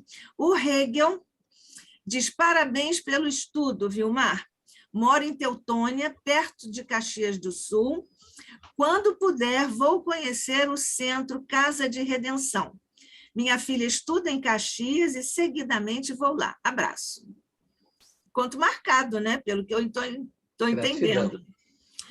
A Tereza, novamente, esses cursos de que você falou são online? São abertos à participação de interessados? Pode deixar o endereço eletrônico? Sim, eu vou passar depois. Nós temos todas as segundas-feiras, o Illuminati é das 20 às 21 horas. Uma horinha de leitura do Illuminati se chama Leituras Espíritas, que é a necessidade de ler junto. Ler um capítulo junto, reflexão e uma prece. E o Evangelho também é aberto todas as quartas-feiras, das 7 às 7h30. Eu posso passar para você o link e você encaminha. Eu repasso para todo mundo. Então, estão aí postas as questões. Agora, eu vou só aproveitar alguns comentários que você fez e vou aqui, eu anotei umas observações aqui. Quando você falou daquela passagem do nosso querido Manuel Filomeno de Miranda, quando ele e outros companheiros vislumbraram assim a camada cinzenta que estava ali por sobre, né? Uma espécie de invólucro menos feliz, evidentemente, mas isso, né? Eu lembrei, Vilmar, da visão que teve Maria João de Deus quando ela saiu do planeta e fez aquela excursão no éter, né? Daquela coisa. Ela viu também como a Terra estava envelopada se é que podemos dizer manto, que tem uma outra conotação, mas, enfim, num invólucro também escuro, em função dos pensamentos e sentimentos da humanidade. Nós vemos que, ao longo das nossas leituras e estudos, os espíritos sempre nos falam sobre isso, né? Que é essa cobertura, esse invólucro, esse envelopamento por causa dos pensamentos e das vibrações, não vou nem dizer sentimentos, prefiro dizer emoções, né? Que tem uma ligação mais direta com o fisiológico. Então, essa questão. E aí, numa extensão de raciocínio, por conclusão, como será que os espíritos estão vendo neste exato momento, nestas 2 últimas semanas, o invólucro da Terra, com a guerra lá na área dos eslavos e o resto da humanidade perplexo, né? Todo mundo, o resto do mundo está perplexo diante desta, como é que eu vou dizer, uma espécie de ressurreição do primitivismo, né? Muito boa a sua questão, assim como foram muito boas as questões anteriores. Quero agradecer o Paulo Felipe, porque são questões que fazem a gente pensar sobre o que nós estamos, o que nos atravessa, né, de certa forma. A gente recebeu orientação da Federação Espírita que era para a gente orar muito nessas últimas 2 semanas. A gente tem feito vários encontros de vibração mesmo, nos lugares onde a gente tem estado, e no nosso lar e no Evangelho, pensando na questão da psicosfera do planeta Terra. Eu tenho para mim, e aqui não é a lógica do julgamento, mas eu busco sempre a lógica da compreensão. Estudando alguns documentários assim científicos de como esse cenário chegou a isso, mais uma vez, assim como o Haroldo Dutra Dias nos diz que nós não amamos do dia para a noite, nós também não odiamos da noite para o dia, que é preciso investir para que a gente possa amar, e é preciso também investir energias para que se possa odiar, e que o ódio é o amor que adoeceu. No estudo que eu dei uma mirada nisso nesses dias, e olhando esse movimento é apenas a expressão de algo que vinha sendo premeditado. E aí eu fico pensando, né, sobre esse poder. Isso tinha sido alimentado há vários anos no perfil dessas que se dizem lideranças, mas aí não cabe a nós, é o Chico que diz que quem assume gestão e quem descumpre com os valores da defesa da vida, da gestão e da justiça, será cobrado 4 vezes mais. Estava nesse DNA e isso vinha sido alimentado, né? E aí eu peguei, essa semana eu escrevi um artigo de opinião, mas ainda não publiquei. Eu fui ler o texto do Adorno, filósofo Adorno, ainda Educação após Auschwitz, que eu preciso entender quando acontecem essas coisas. E aí eu fui lá, peguei o filósofo escreve um texto de umas 10, 12 páginas, um texto lindo, denso, e se chama Educação após Auschwitz. Tu encontra na rede social aí colocando, e o filósofo é Theodor Adorno. E o Adorno escreve que a guerra não é irracional. ela é racional. Só que a racionalidade que prepondera na lógica da guerra se chama racionalidade estratégica instrumental, que é uma racionalidade voltada para fins cujo endereçamento, os fins maiores, é o aumento do poder e do lucro. E aí ele vai mostrando, e é interessante ler isso de um filósofo que viveu a experiência da Segunda Guerra, por isso que escreve Educação após Auschwitz. Ele vai dizer assim que a personalidade, a personificação da lógica da guerra e da liderança, que divulga isso, ela é uma personalidade em que o amor não consegue contagiar. O amor bate, é uma repulsão do amor, porque essa racionalidade estratégica instrumental é tão fria que ela não se permite acolher essa questão do amor. Então, ela repulsa o amor. E aí ele defende, sim, a educação do amor. E aí ele defende, sim, uma perspectiva que os pais têm que conversar com os filhos, com as crianças, sobre a lógica da guerra, sob condição de orientá-los sobre o futuro. Que nem vou falar para o meu filho que a guerra, ele diz que não é correto. Que você tem que conversar sobre isso, porque existe uma cultura da violência para a qual nossos filhos não estão preparados para. Por isso que, às vezes, eles caem. E aí ele vai falando todo um projeto pedagógico educativo, posso até te mandar esse texto, que está no Prelo, que é um convite para nós defendermos a educação do amor. O que eu estou querendo dizer com isso? Se, no rumo do mundo da regeneração, eles demonstraram toda a preocupação com o planeta que se encontrava envolto, a envoltura nesse cenário, que é um cenário muito delicado, é muito maior. E eu fico pensando quanto trabalho a espiritualidade está tendo. Porém, no rumo do mundo da regeneração, ele nos traz grandes ensinamentos, e um deles é assim: nós podemos contribuir muito nesse momento para diminuir esse adensamento. Por isso que a lógica não é da condenação e do julgamento da liderança que está, eu não falo nem o nome, que está propagando a guerra, né? A lógica é de misericórdia. E essa lógica é difícil, porque normalmente vem a lógica do julgamento. Então, o que a gente possa estar pensando de contribuição? E aí eu tenho colegas e participo de várias redes. Olha, a gente está fazendo uma rede de oração lá na nossa igreja, tantas horas pela liderança lá, pelo cenário e também pelas pessoas que estão sendo vitimadas por isso. Então, há muitas correntes nesse momento. E eu penso que nós espíritas temos sim que assumir uma postura.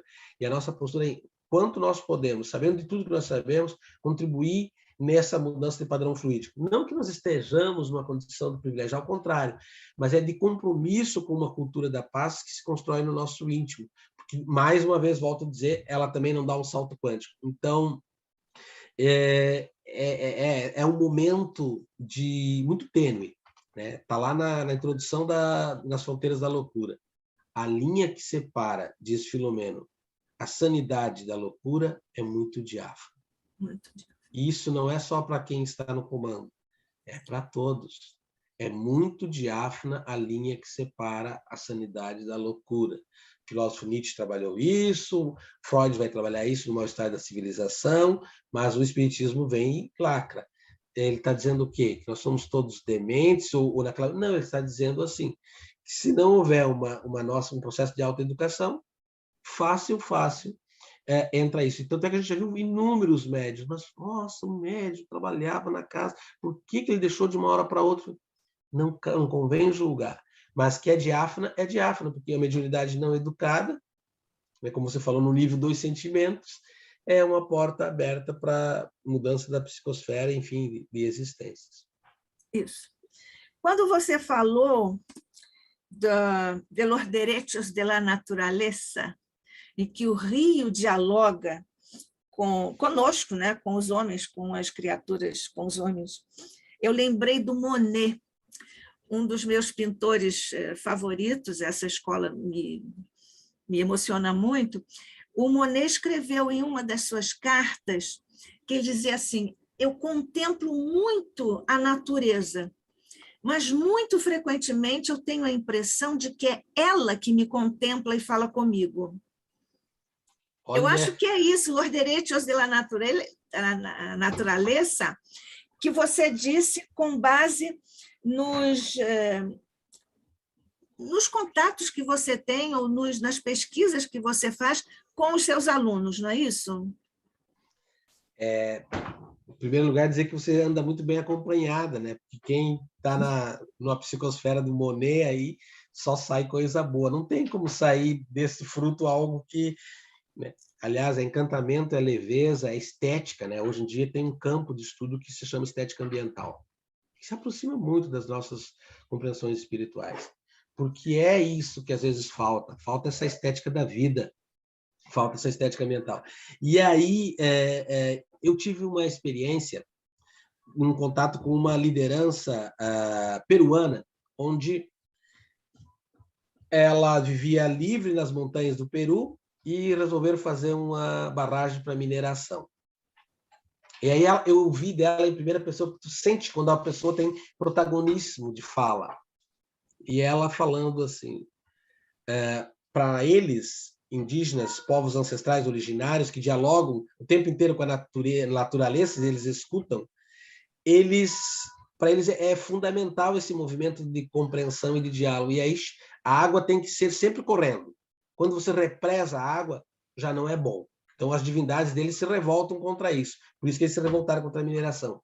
Mas a compreensão dela era assim: el rio llora, o rio chora.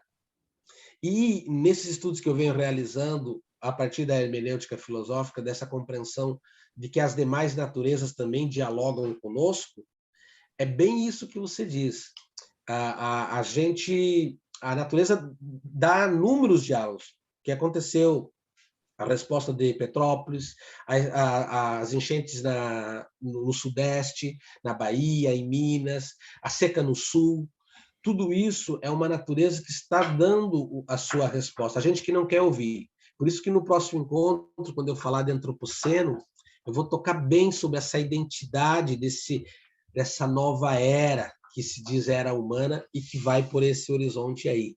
Mas você tem razão. A natureza, e eu fiquei pensando que isso já existe do ponto de vista espiritual, porque eles dizem, olha, nós estamos na copa de uma árvore, estamos fazendo a reunião na beira de uma praia, eles contam a elevação que permite a natureza. Então, eles que não separam, eles já têm essa confluência, não há cisão entre os mundos. A gente que às vezes separa, e pior ainda, por vezes separamos para explorar. Isso. Isso nos lembra o nosso querido André Luiz, que nos revela, eu não sei, eu não lembro muito bem se é em Nosso Lar ou se é em Mensageiros, mas, enfim, ele diz que os espíritos tiram férias e vão se recolher no seio da natureza. Tudo isso. A Joana diz, quando você tiver um problema, vai para o seio da natureza. Então, esse é o grande caminho, né, para nós buscarmos uma harmonização mais fácil. Mas ainda nessa questão da comunicação, uma das minhas frases, uma das frases que me acompanham muito, porque isso me diz muito profundamente, é do Novalis, um jovem, que você sabe disso, um jovem poeta alemão que desencarnou praticamente adolescente, nós temos fragmentos da obra dele. Ele disse assim, a propósito desse diálogo da natureza, homem, natureza, ele disse, tudo no universo fala, idiomas infinitos. Isso é um deslumbramento. Eu, por exemplo, converso com as minhas violetas. Todo dia eu converso com elas. E elas ficam lindas. E eu faço experiência, eu peço a elas peço a Violeta para colocar as suas flores assim. Sabe que vem, né? O pessoal da quântica diz, é porque você fica lá trabalhando com as ondas e tudo mais. Bom, eles entendem melhor do que eu, mas isso é uma vivência que eu tenho.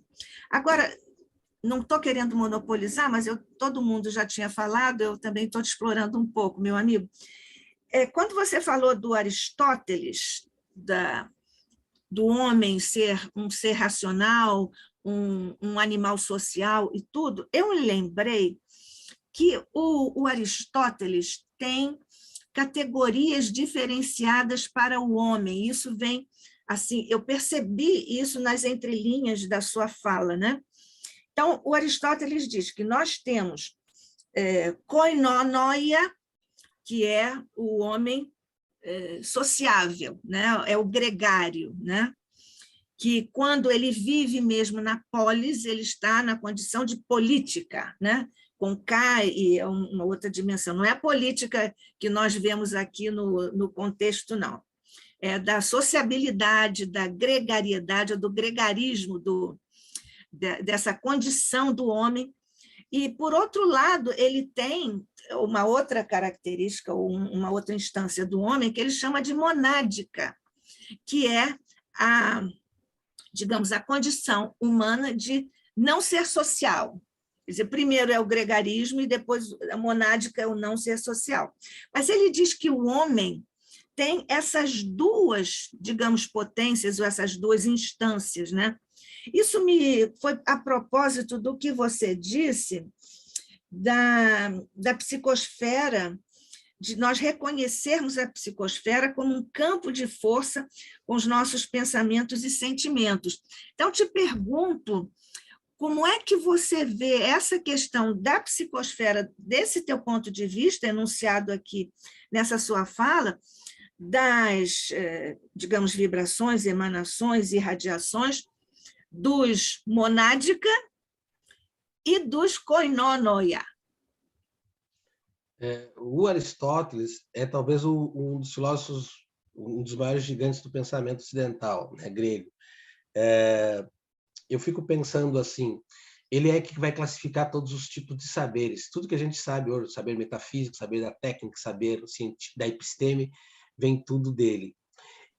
Ele tem, e você bem traz, essa questão da compreensão, que é uma frase que nós usamos hoje em dia no nosso cotidiano. Ninguém consegue ser feliz sozinho. Veio do Aristóteles, porque ele diz que a nossa tendência, a nossa vocação ontológica, entre aspas, ele não usa o termo vocação ontológica, sim, ela só se concretiza no coletivo. Por isso que ninguém consegue ser feliz. O fim último do humano se dá na realização do coletivo. E é uma das grandes constatações nossas do Ocidente, de que a gente sabe que, por mais que você consiga tudo, a gente necessita, a gente é gregário, a gente precisa disso. Talvez no alcance dele, e naquele momento, naquele contexto grego, ele vai optar por uma ideia de um homem-animal /racional, por necessidade da supressão do pensamento da época, que dizia assim, olha, tudo que é mítico, tudo que habita o cosmos, tudo que esses caras veem aí, um Deus para a lua, Deus para as águas, o Deus do trovão, o Deus das matas, ele não é válido. Olha ali a conexão humanidade-natureza, o Paulo com o seu gatinho, né? Ou gatinha. É assim que as coisas acontecem. Aqui em casa também tem um que seguidamente apresenta e faz apresentações, faz lives internacionais. É uma expressão. Mas voltando ao raciocínio, se tem uma compreensão de Platão e de Aristóteles que dessa necessidade de investir muito numa demarcação de uma razão, de certa forma, houve uma certa contradição performativa, uma certa negação da própria outra faculdade, que era essa parte mais do sentimento, que ficou mais no segundo plano, e que a educação, com essa necessidade de vencer os instintos e que os desejos, né, como dizia Platão, nos levam aos erros, aos equívocos, aos vícios, depois de Santo Agostinho, houve uma formação de uma educação que, de certa forma, deixou as coisas da realidade física no segundo plano, inclusive as questões do corpo, dos afetos. Hoje, contraditoriamente, e você como boa educadora sabe disso, há grandes investimentos em lúdico, há grandes investimentos numa educação de vida, de leituras de mundo, mas, de certa forma, é uma inversão axiológica, valorativa, daquele pensamento que apostou muito numa educação metafísica, de educar a alma, tal. E eu sou muito feliz que nesse momento que a gente está vivenciando, a gente pode fazer isso. Olha, não tem como separar. Ainda que haja uma razão calculista e fria, alguma coisa de humano tem que se manifestar aí. Mas o que se sabe é que, pelas motivações do sistema, do modo de educar e para o sistema capitalista, inclusive, a gente esfriou nas relações e no modo de fazer ciência. Eu, por exemplo, faz um bom tempo que não trabalho com a ideia de objeto de pesquisa. Eu trabalho só com sujeitos de pesquisa. Eu não trabalho mais com a ideia de diagnóstico, eu trabalho com leituras de mundo. Quer dizer, nós estamos tendo um momento favorecido, que é esse momento de abertura compreensiva ontológica, que nos permite dizer assim, você é um ser mais inteiro. E o Kardec contribui de forma decisiva nisso, porque até Kant, a educação era muito próxima de adestramento. Você instruía, você não educava. Quando o Kardec, leitor do Pestalozzi e leitor do Rousseau, vai trabalhar no Rousseau a consciência de si, consciência íntima, e no Pestalozzi a educação do afeto, o Kardec vai dizer assim, olha, quando você educa uma pessoa, você não educa só uma pessoa, mas você educa a sua alma, educa o seu todo, por isso é uma educação integral. Ali tem talvez uma das maiores alternativas que os livros de educação, e eu falo aqui da minha área de expertise, que é a educação, não trabalham. Então, para mim, se tivesse 4 gigantes do pensamento pedagógico moderno, eu destacaria Pestalozzi, Comênios, Rousseau e Kardec, Hipólito Leon Denisard Rivel. Ele é o educador da síntese existencial. Mas hoje a gente consegue ver isso. O Aristóteles, talvez pelas condições, ele já se lançava para essa abertura quando via a sociabilidade, mas não dizia textualmente como a gente vê no Edgar Morin. Somos humanos porque pensamos, mas fundamentalmente porque sentimos. Você sabe que eu percebi o Edgar Morin aí no subtexto da sua fala, e quero dizer que nós dois somos muito, não só adeptos, nós amamos o Edgar Morin, né? E você tem um trabalho sobre ele num dos seus livros, né? Eu acho que é naquele livro que você faz com outros companheiros, e você tem um artigo lá sobre isso, né? Como é que chama? Educação Cosmocena? Ecologia Cosmocena. Ecologia. Mas eu acho que talvez seja naquele outro do Hermenêutica e Educação Ambiental, que são vários capítulos. Isso, exatamente. Então é nesse que eu vi que o Morin está lá, para minha alegria, claro, né? Pois é, mas falando em alegria, pois é, não é uma alegria, a Rosa disse que está saindo, mas nós também estamos terminando, né, Vilmar, se você não tiver mais nada para falar. Amigos, têm um compromisso às 11 horas, tivemos uma abertura excelente nas sextas-feiras. Parabéns ao expositor e à Nádia. Bom final de semana a todos. Obrigada, Rosa, por estar sempre aqui conosco. Então, nós estamos... Você quer falar mais alguma coisa, Vilmar? Eu quero brevemente... eu aprendi estudando as palavras obrigado e gratidão. Que a palavra obrigado, ela pauperiza a palavra gratidão, ou seja, ela empobrece. Porque gratidão é muito mais. Tanto é que nós, humanos, não conseguimos escrever 5 páginas sobre gratidão. Mas Joana escreveu Psicologia da Gratidão, mais de 200 páginas. Livro. E, para mim, só poderia vir de um espírito como Joana isso, eu acredito que gratidão você expressa sentimento. Então, eu quero expressar o meu sentimento de gratidão ao Paulo Felipe, à Nádia, ao Hegel, com esse nome de filósofo aqui interessante, ao Altamira, à Tereza, ao Instituto em si, a Rosa, que saiu agora há pouco, e a todos vocês que estão nos acompanhando. Meu sincero sentimento de gratidão por essa oportunidade de estar aqui com vocês aprendendo nesse dia de hoje. E convido para os outros encontros, uma vez por mês, com muito, como dizem em espanhol, com muito gusto, né? Com muito gusto, com placer, né? Com honor, estarei com vocês, estarei com vocês com muita alegria, porque é assim que a gente cresce, juntos e coletivamente. Gratidão. Verdade. Olha, só aproveitando, o próximo encontro com o nosso Vilmar vai ser no dia 8 de abril, também uma sexta-feira, neste mesmo horário. Ele vai falar sobre onde estamos, o antropoceno e o papel do ser humano como definidor de sentido às demais naturezas. Confere. É isso que nós vamos ouvir e depois aprender e conversar sobre isso, vamos conversar com o Vilmar no dia 8 de abril. Então, olha, com o nosso profundo sentimento de gratidão ao coração e à mente, que nos trouxe tantas reflexões importantes do nosso querido Vilmar, nosso irmão, nosso amigo, por ter trazido aqui, como diz a nossa Rosa, essa abertura linda no nosso novo horário das sextas-feiras, agradecendo muito a você, com o nosso sentimento profundo e inesgotável de gratidão pela sua presença, pelas suas reflexões, pelo seu estudo, pela sua história, pela sua presença, enfim. Que Deus continue te abençoando para que do seu coração e da sua mente continuem brotando essas reflexões, essas obras, esses livros, esses artigos. Você vai me mandar aquele, né? Pois é. Aproveitei e cobrei, que a gente nem deve fazer, mas eu me penitencio, porque sou egoísta e quero ver o artigo que você também já disse que ia me oferecer. Então, já estou com gratidão aqui, me expressando pelo seu artigo, pelo seu texto.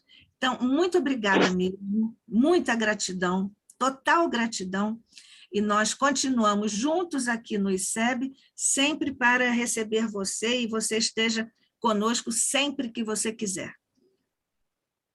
Excelente. Uma vez mais, agradeço. Adorei as perguntas do Paulo e do Felipe, que me fez pensar, e vou continuar pensando sobre elas, para a gente continuar dialogando. Gratidão. Exatamente, exatamente.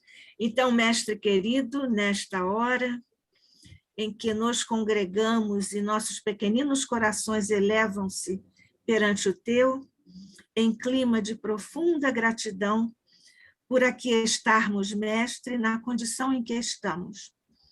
Nós te rogamos as bênçãos continuadas sobre os nossos esforços no bem, e particularmente em se tratando do Instituto de Cultura Espírita do Brasil, o ICEB, nós te rogamos, continues conosco a nos incentivar, fortalecer e orientar nesses caminhos que são desafiadores no momento.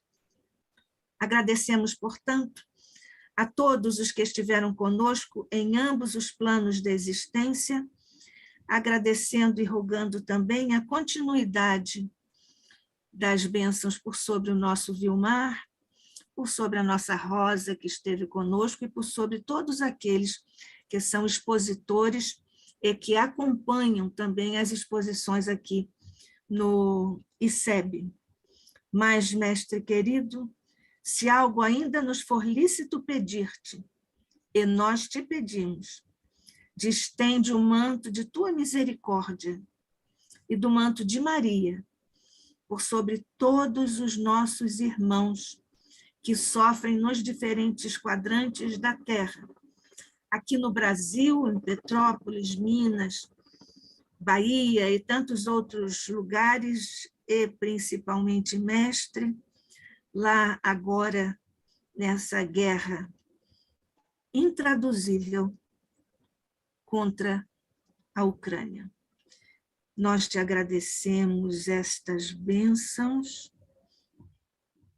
porque estamos criando neste instante, mestre querido, através dos nossos pensamentos vibráteis, consistentes, fraternos, desejosos de abraçar os nossos irmãos em sofrimento, construindo, mestre, uma ponte de amor, de fraternidade, de compreensão e de envolvimento por sobre os sofrimentos naquela área conflagrada de nosso planeta que tu abençoas com a tua gestão, com a tua presença, com o teu coração, a tua mente e a tua mão de misericórdia.